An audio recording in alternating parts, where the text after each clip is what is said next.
2 hours later, we are still here because the RV is having trouble.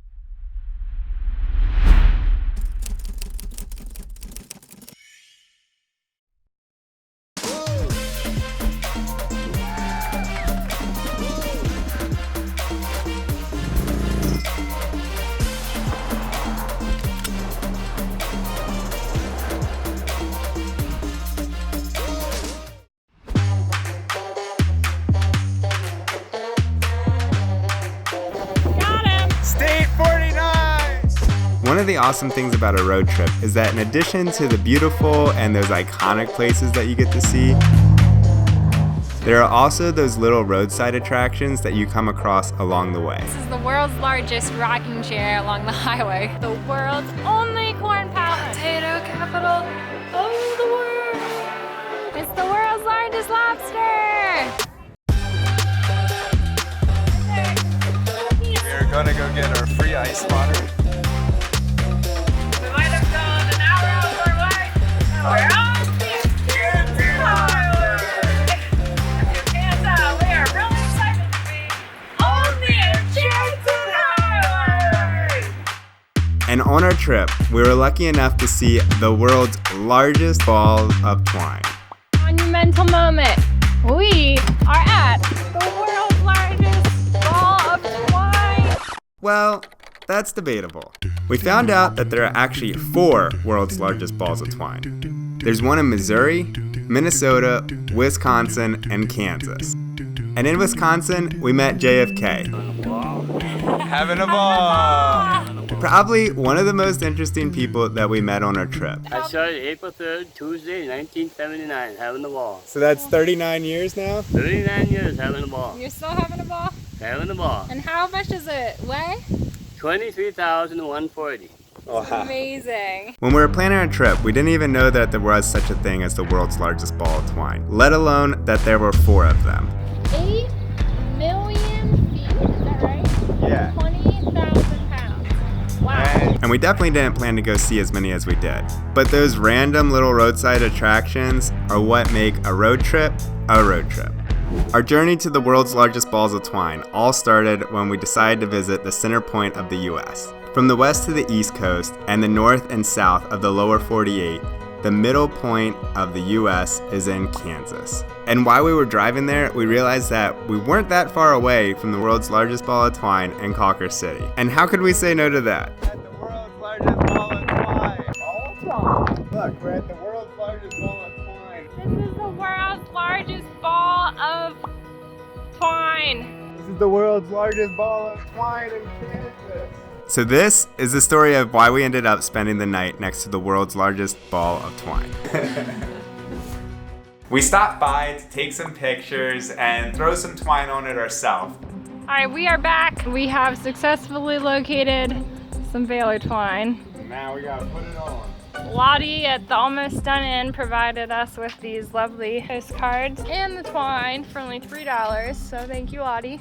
And then we jumped back into the RV to continue on with the rest of our trip. The only problem was, after this quick stop, It started up, but it wouldn't let us drive. We were stuck. Stop for a quick visit to see the world's largest ball of twine. And about 2 hours later, we are still here because the RV is having trouble. We were 80 miles away from the closest Walmart or RV repair shop. And there's a tornado warning and the winds are picking up. It was like one of those things that, looking back, it's not that big of a deal, but in the moment there were just so many emotions because we were literally in the middle of what felt like nowhere. No one around us that we knew, and we just didn't know what to do. 3 hours later. I got an idea. The ball of twine in. And in that moment, we were trying to remember a quote my sister had told us before we started our trip, which is, everything's either a good time or a good story. But at that point, it didn't really feel like either one. It was really funny, like, why we were there, because we were trying to figure out how to fix the RV and everything. But while we're doing all this and a tornado was coming in and stuff, it was actually pretty comical to look over and be like, all this is happening, and right there, like 15 feet from our window, is the world's largest ball of twine. It's been 4.5 hours since we realized we were stuck. But we are right next to the world's largest ball of twine, so you know, we're all good.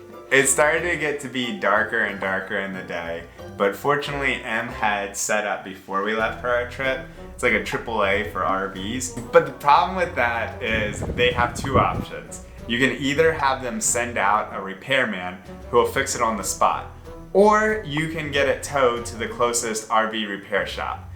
But if you go with the first option and the repairman isn't able to fix it, then they won't pay for you to have it towed. So we were trying to figure out, if a repairman comes out, can we even have him fix it? That's like thousands of dollars probably to have it towed. Yeah, we were calling like the place that they were gonna have that tows it, and they were telling us that in order to tow it 80 miles, they were going to take off both axles of the RV and load it on a flatbed truck, which didn't really sound like something that we wanted them to do. So there's not many times that you can kick back, be on your computer in your bed, and have the beautiful view right outside of our bedroom window. We got the world's largest ball of twine for the past 6 hours. So we chose the guy who came out to fix it, and he was 60 miles away and never had worked on an RV before.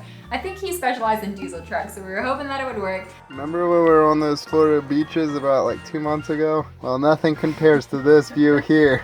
Thankfully, he was awesome, got it fixed eventually. It ended up not being even a big issue. By the time that he was done fixing it, it was dark out, so we decided that we were actually just gonna spend the night parked by the world's largest ball of twine.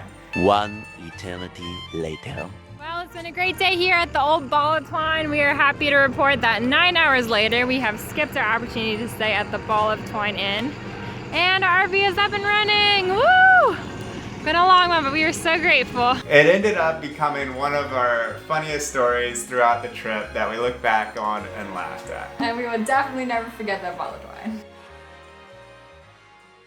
This is the world's largest ball of twine. We've been here for 5 hours. It's been a really great day here in Cawker City, Kansas. Because what else can you photo in the center of the